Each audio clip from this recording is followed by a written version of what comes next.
কারিমের ভিতরে কত সুন্দর করে বলছেন দেখেন, ইন্নাল্লাহা يعمركم أن تعدوا الأمانة إلى أهلها وإذا حكمتم بين الناس أن تحكموا بالعدل إن الله نعم ما يعظكم به إن الله كان سميعا بصيرا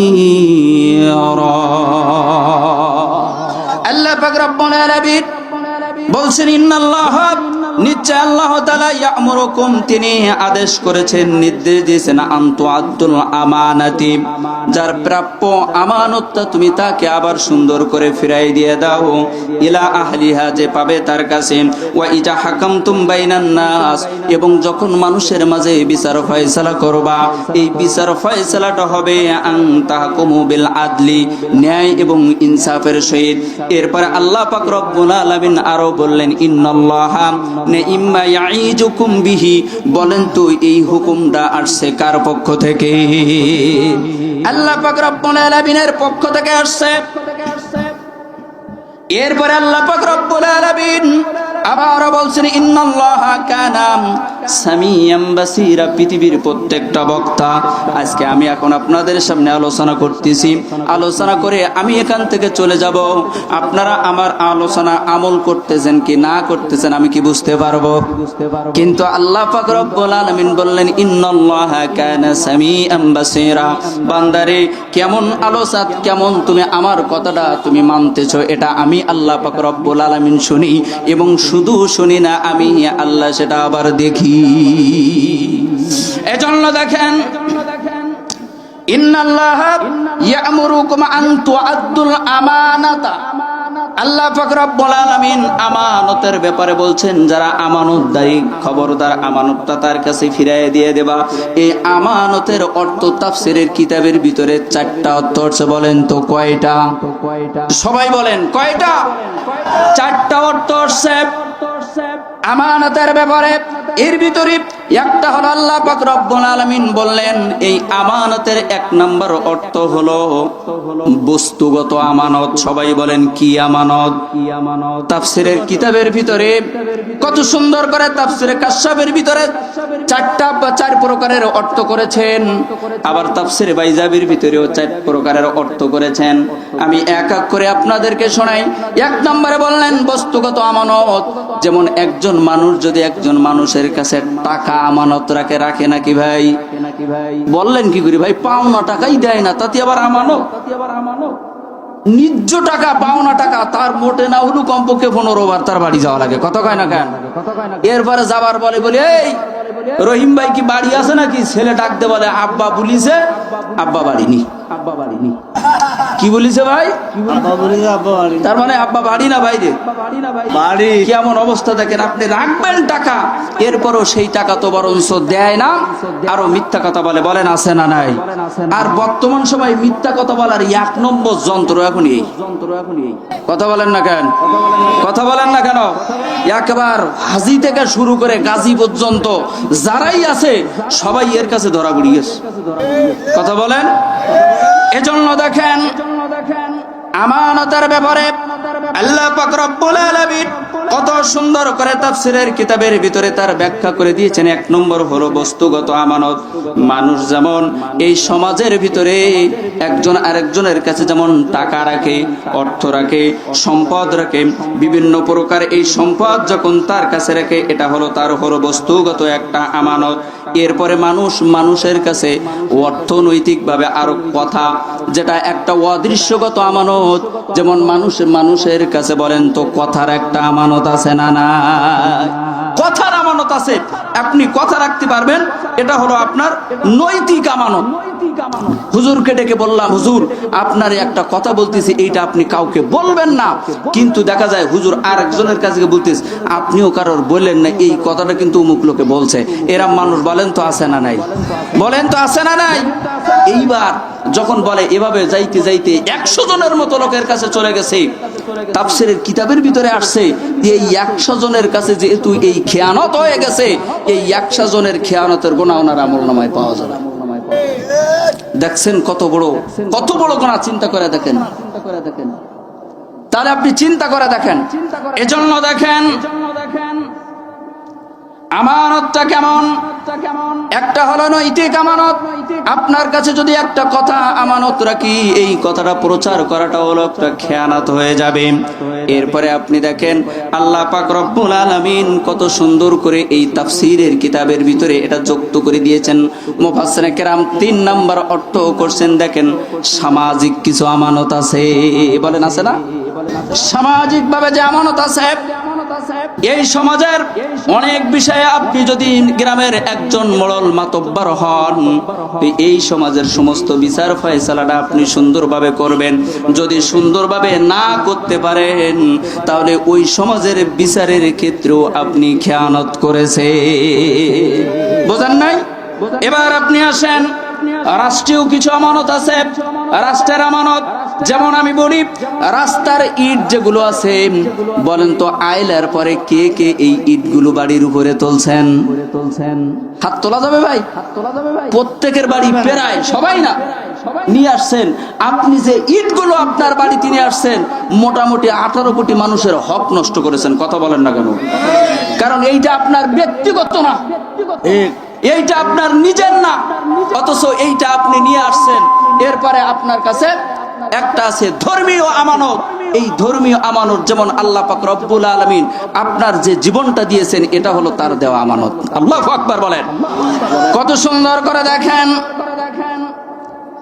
ইন্নাল্লাহা হাশতারা মিনাল মুমিনিনা আনফুসাহুম ওয়া আমওয়ালাহুম বিআন্না লাহুমুল জান্নাহ।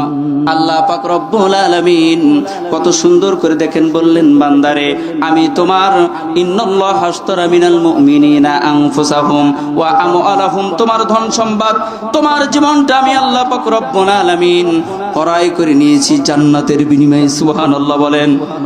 জান্নাতের বিনিময়ে যে জীবনটাকে আমি আল্লাহ পাক রব্বুল আলামিনের কাছে বিক্রয় করে আসলাম, আর সেই জীবনটা আজকে আমরা এই জীবনটা কিভাবে হেলাই খেলাই দিয়ে দেই। আবার এই জীবনটা অনেকেই আছে আত্মহত্যা করে। আবার আমাদের কাছে নামাজ আছে, রোজা আছে, হজ আছে, যাকাত আছে, এগুলো আমাদের কাছে আমানত। আর রাষ্ট্রীয় একটা আমানত আমাদের কাছে আছে। বলেন তো এই আমানতের নামটা হলো ভোট। কি আছে ভাই? এবার আপনি দেখেন, আপনি এমন একজন মানুষকে এই আমানতটা আপনি তাকে দিয়ে দিলেন, এই ভোটটা আপনি এমন একজন মানুষকে দিলেন, এই লোকটা হলো খেয়ানতকারী, এই লোকটা হলো বেনামাজি, এই লোকটা হলো সুদখোর, এই লোকটা হলো জিনাখোর, এই লোকটা কোরআনের পক্ষে কাজ করে না। এই রাষ্ট্রের সমস্ত দায়িত্ব নেবার পরে যা অর্থ মেরে খেয়েছে, এর প্রত্যেকটা পার্সেন্টেজ আপনার আমলনামায় চলে আসবে। শুধুমাত্র আপনি বুঝে সমাজের একটা ইমাম সাহেব যখন আমরা নির্বাচন করি, তার কত কিছু না যাচাই করি, কিন্তু যখন রাষ্ট্রের একজন ইমামকে আমরা নির্বাচন করতে যাই, তখন দেখেন তো ওই সময় আমরা আর কোনো যাচাই বাছাই করি না। কথা বলেন। আপনি কাকে ভোট দিবেন, এই লোকটা আমানতের ব্যাপারে সচেষ্ট আছে তো, এটা দেখার দরকার। এই লোকটা কোরআনের আইন বাস্তবায়নের জন্য আছে তো। দেখেন আমরা কত সুন্দর করে নামাজের ওয়াজ করলে আমাদের একেবারে মোটো রাগ হয় না, সুন্দর করে আমরা ওটা মেনে নেই, ভালো লাগে। আবার নামাজ আদায় করি, হজ করি, যাকাত দেই, সব কিছু সুন্দরভাবে করি। কিন্তু যখন কোরআনের আইন বাস্তবায়নের কথা বলি, তখন এক শ্রেণীর মানুষের গায়ে বলেন তো জ্বালা ওঠে কি ওঠে না? জ্বালা ওঠে যায়। এজন্য বলছেন, ও নামাজি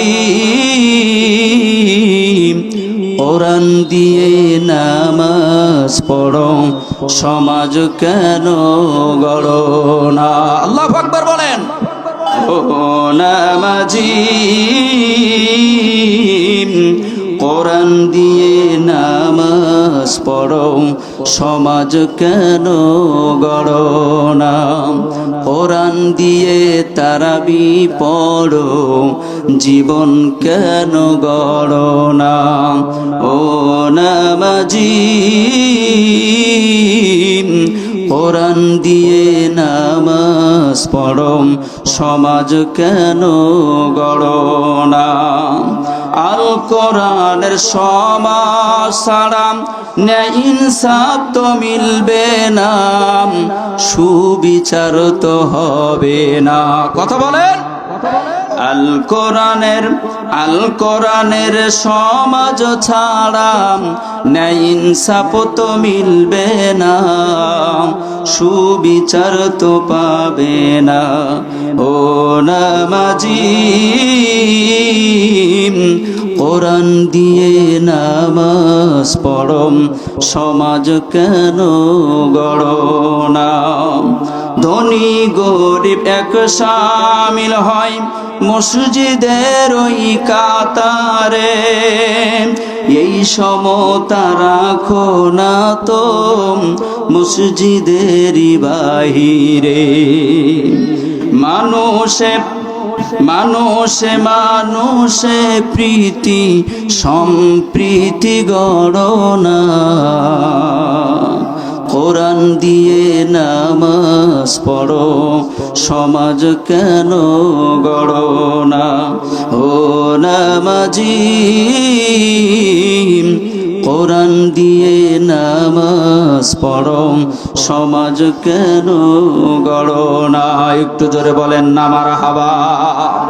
বন্ধুরা রে আমার, দেখেন আমানতের ব্যাপারে আল্লাহর নবী এত সুন্দর করে দেখেন আমানত, তার জীবনে আমানতটা কেমন ভাবে তিনি গঠন করে নিয়েছেন।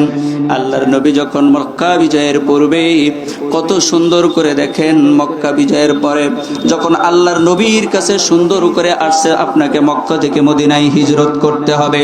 ঠিক ওই হিজরতের সময় যখন হয়ে গেল, আল্লাহর নবী আল্লাহ পাক রব্বুল আলামিন যখন তাকে নির্দেশ দিয়ে দিলেন আপনাকে মক্কা থেকে মদিনায় হিজরত করতে হবে, আর রাত্রিতে কাফেরদের সমস্ত দল থেকে কওম থেকে একজন করে সুরাম দেহের যুবক ছেলেদেরকে দাঁড় করায় দিয়েছে।